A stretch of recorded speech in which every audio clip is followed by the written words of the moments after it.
April 1917. An uneasy neutrality is shattered. Unprepared, but grimly determined, the nation mobilizes to help win World War I.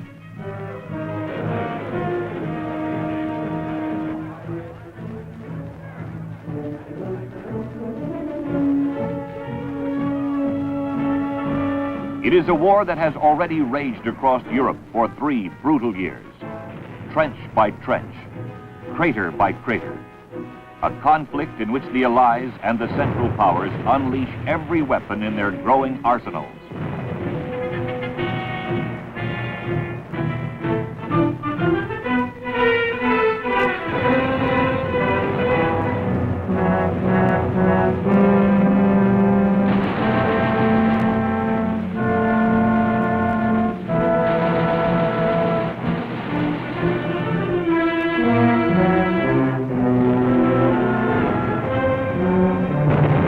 By the time the United States enters the war, a new weapon has established itself over the Western Front.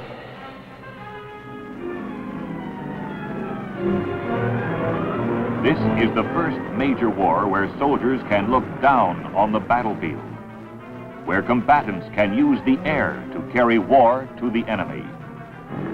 It is a weapon to be reckoned with, not only over the battlefields, but over the sea, where the airplane has already demonstrated its value in naval operations. Thus, as the United States Navy goes to war, its new air arm must be mobilized to support Allied operations. New planes and equipment must be developed. Men must be trained to service a growing number of aviation units and fly the new Navy planes.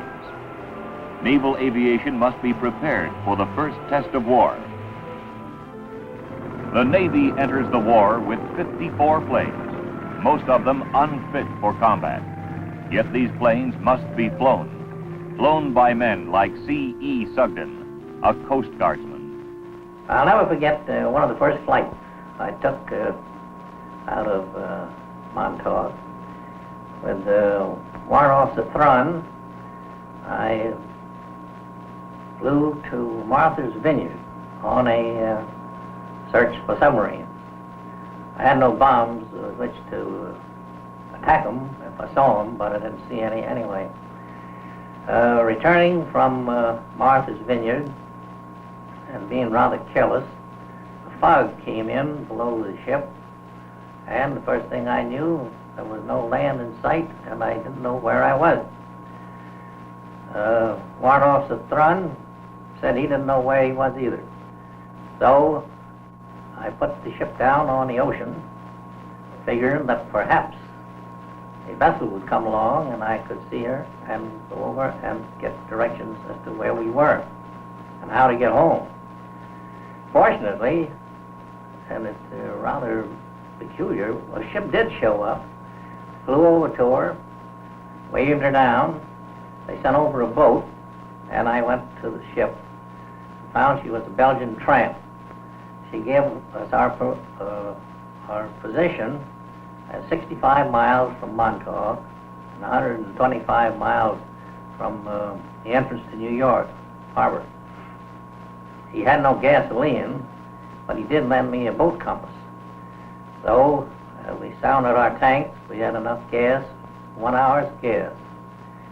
So Thrun took the compass on his lap and gesticulated right or left to keep us on course, and we hit Montauk smack on the nose. And when we landed and went up to the runway, everybody came down, all excited and exercised, wanted to know where I'd been all that time.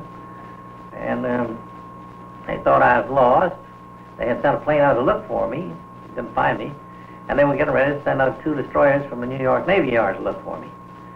And then they sounded the tanks, and all that was left in it was smell. There wasn't a drop of gasoline in there.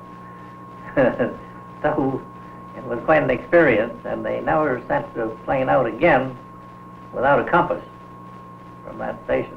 There was no compass in my plane, otherwise I would never have gotten lost. No compass, no bombs. And in the Atlantic, the sinkings continue unabated.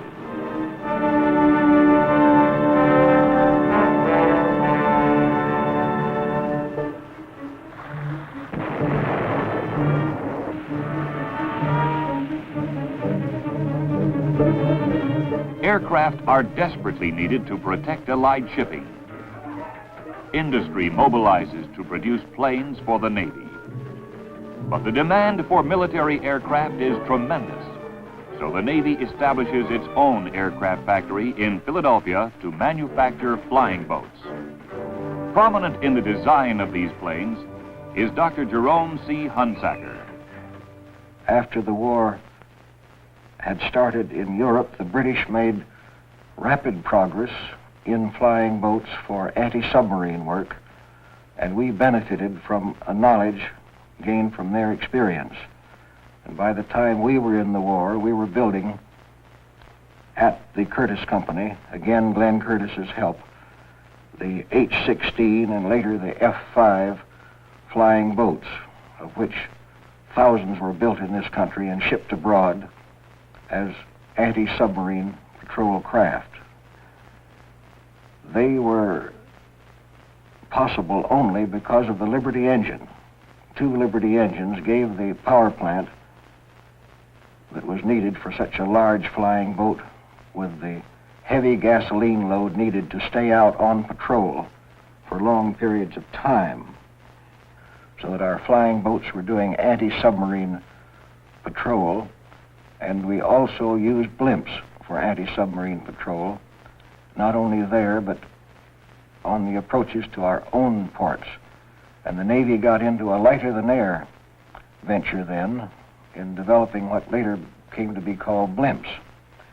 In that, we had copied the French and the British to some extent, who had started lighter-than-air work. The gas for inflating such ships was hydrogen, highly inflammable and dangerous, but through the Bureau of Mines in this country, it was found that some of the natural gas in Texas, in the Southwest, had helium in it. And by extracting the helium from the natural gas, we could get helium to inflate our blimps, and they would become non-inflammable. To employ the growing number of new aircraft in naval operations, the Navy needs bases and men. Naval air stations are established on both coasts. Civilians throughout the nation join the Naval Reserve to become the flyers and ground crewmen so urgently needed to bring naval aviation to combat strength. Commanding an early reserve unit is E.O. McDonald. Early in 1917, Admiral Towers, then Lieutenant Towers, who was the Assistant Chief of the Aviation Division of the Navy in Washington, offered me the job of taking charge of the training of the first Yale Naval Aviation Unit. I was very glad to accept and was promptly ordered over to West Palm Beach, where the unit had assembled. For the most part, these boys were juniors at Yale, and I must say that I don't think anybody ever had charge of a finer, more enthusiastic group. We trained at West Palm Beach, and at that time we had mostly civilian mechanics. All the planes that were in use there had been furnished by private subscription of the members of the families and friends of the members of the unit. Later, when we got to, the unit was transferred to Huntington, Long Island, and about this time, Navy planes, Navy personnel were furnished, and gradually the operation took on more of a real Navy flavor. Throughout the instruction, I attempted to teach these boys something about the Navy as well as flying. I gave them lectures in ordnance, gunnery, seamanship, navigation, and so on. there was no doubt about the enthusiasm about flying. However, when it came to my lectures, I found that there was not quite the same enthusiasm. I found out that there was a certain amount of competition among members for seats behind the pillars in the room where I gave the lectures so they could take a nap while I was talking. They didn't know that I knew this, but I was on to it all the time. Among the first Americans to sail for Europe after the outbreak of hostilities are naval aviators. Men like David Ingalls, a Yale undergraduate. After we were all qualified and had received our certificates as naval aviators, we were distributed to various parts. First 3 of our crowd were sent overseas. A number were then sent to different, where they were starting different naval air bases in this country. And then 8 of us went over in one group to London. There we really had a good time because we had just been given or bought our new uniform, the forest green Naval Aviator's uniform, and it had a shoulder strap with a star on it, an ensign, of course, and the British and any other troops in London knew nothing about this uniform, and they saw the star, and we were saluted by practically everybody in London. And of course we were all kids and we didn't mind being given a little acclaim as we walked down the streets of London and enjoyed ourselves. Soon they are arriving by the thousands. Fighting men of the American Expeditionary Force bound for the front. To escort them into port, seaplanes, flown from French bases by Navy airmen of the 1st Aeronautic Detachment, the first American combat unit to arrive in France. One of its members is Joseph C. Klein. On a small lake outside Bordeaux, a place called Moujik was being established by the Navy at that time, which was to act as a pilot school. Our group was split up there. I was assigned to the U.S. Naval Air Station Le Croisic-French, which at that time was operated by the French Navy. When we arrived there, Lieutenant Commander William Corey, United States Navy, was in command, and our operation from that station consists of escorting the troop ships from the United States into Saint-Nazaire in convoys. We flew the French Terrier seaplane, and the patrols were long and tedious and very artsome, but we got to be like an old milk route for the gang that were there for any length of time. Our equipment consists of 2 Mark IV bombs, which were slung underneath the wings on either side of us, Lewis machine guns, an Alice lamp, and 2 carrier pigeons. Of course, we had radio, which was a Dada system in those days, but sometimes it didn't work, and our facilities ashore were not very good anyway. This went on for many, many months. We didn't see any submarines, but we understand after months of operation from our commanding officer that the sinkings within our area were greatly reduced since taking over from the French Navy. We had been operating many months in this station on anti-submarine patrol. We were still linesmen for quartermaster at $17.60 a month, until one day a surprise inspection came aboard, consisting of Admiral Benson and Admiral Sims. In a hurry, we were lined up for inspection in our dress blues, and coming down the line, Admiral Sims stopped in front of one of my cadet shipmates next to me, who was wearing a French brevet. Admiral Sims said, "Young man, what is that you're wearing?" And Waddell said, "That's a French brevet, sir." He says, "It is? What is it for? What does it signify?" Well, he says, "It's a designation by the French government." He says, "Is that so? What sort of a designation?" "What's for flying?" He said, "Are you an aviator?" "Yes, sir." "You're a pilot, not a mechanic?" "Yes, sir." "You fly the patrols out of here, bring the troop ships in?" "Yes, sir." "How long has this been going on?" "About 11 months now, sir." And he turned and looked to me, and he said, "Is that your status, too?" And I said, "Yes, sir." He said, "Lieutenant Corey, why aren't these men commissioned?" In 2 weeks, we took our examinations and became ensigns. On constant patrols, American seaplanes step up the fight against the submarine. But the vulnerable flying boat must be protected by other Navy pilots, men like A. Elliott. My job at Dunkirk was flying fighter cover to protect the and the submarine patrol planes. One morning on a patrol, I was in a formation of 3 Onryos at about 3,000 feet, with the patrol plane at about 500 feet. It was very hazy. Suddenly, I saw a submarine below us, and the first thing I noticed was that they were firing at the patrol plane, and the bursts were coming uncomfortably close. In fact, they forced him to turn and run.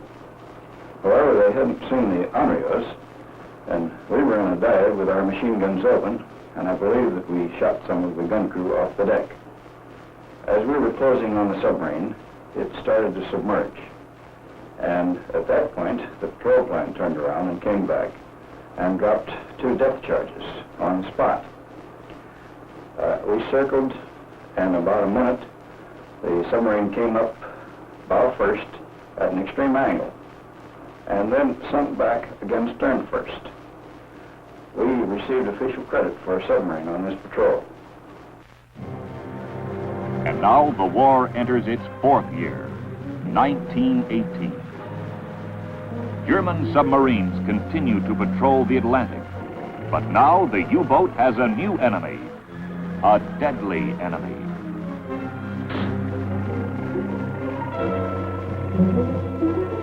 Armed with experience and new planes, Naval Aviation goes on the offensive. The target? German submarine pens, where the U-boat can be attacked before it can threaten Allied shipping. To spearhead the attack, the Northern Bombing Group is formed, consisting of Navy and Marine Corps units flying with the Allies. Taking part in its operations is Francis Mulcahy, a Marine aviator. The squadron I was in, 218, Royal Air Force, was equipped with DH-9 airplanes with a Siddeley Puma engine of 260 horsepower. The mission of these planes, initially, to attack the submarine pens in Belgium, required considerable climbing because of the very accurate German anti-aircraft fire. The mission, the round trip from our base near Calais to Bruges and return would take about 2 hours and 45 minutes. The most of this time spent in climbing to 15,000 feet. These airplanes had a pilot and a gunner observer. The observer, seated immediately behind the pilot, also operated a very crude bomb site. While the marine aviation operations initially involved bombing of the German submarine facilities in Belgium, with the ground offensive beginning in September 1918, and from then on, marine aviation was engaged in support of ground operations by bombing enemy supply points and railroad facilities. One day, on a mission to bomb one of the railroad junctions behind the lines, our squadron was jumped by German fighters. The plane that we had, being on the flank of the squadron, got the brunt of the attack. I was certainly very glad to have with me that day as a gunner an old Marine gunnery sergeant named McCullough, who was a crack shot. According to squadron reports, he knocked down one of the German fighters and probably destroyed another. While these people were shooting into us, some Belgian fighters came down to help, and between McCullough and the Belgians, the Germans retired. Many of the Navy's pilots are especially assigned to fly with the Allies in the famous dogfights of World War I. First to become an ace is Dave Ingalls.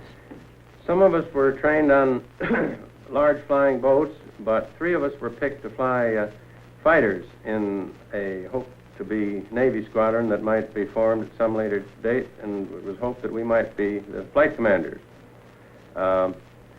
So we were trained on the British airplanes and sent to Gosport, Turnberry, and Ayr, where we flew Avros and Camels. There, I remember running into a lot of good Army pilots that were also training and were quite famous. Elliott Springs was there.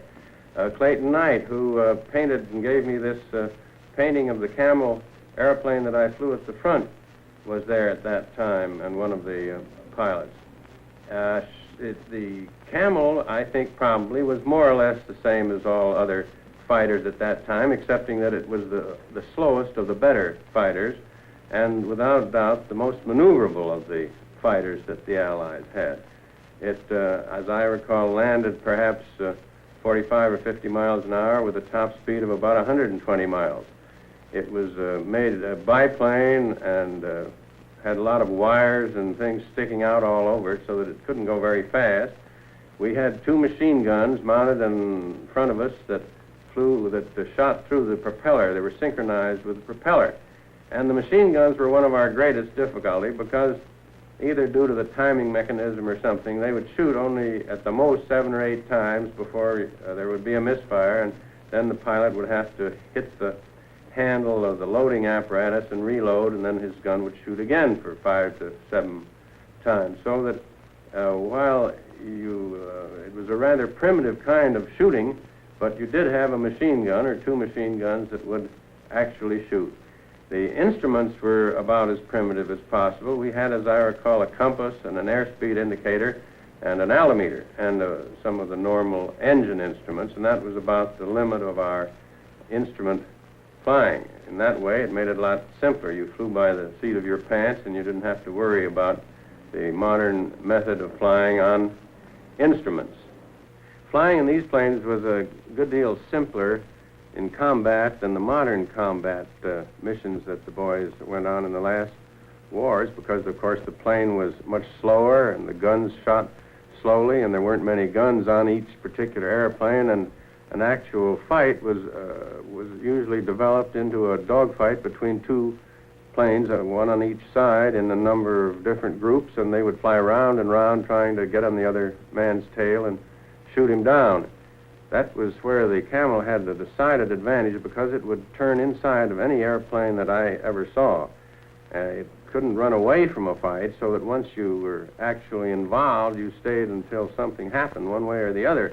But at least you had an aircraft that would turn inside the other plane and give you a chance that I thought was better than simply speed, which would enable you to dive safely away.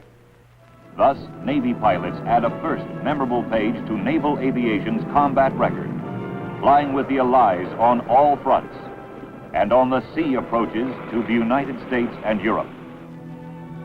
And then, November 11, 1918.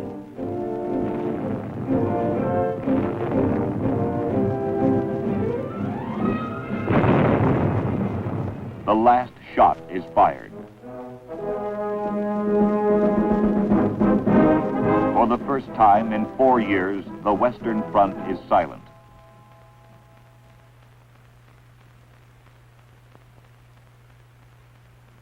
The Great War has ended.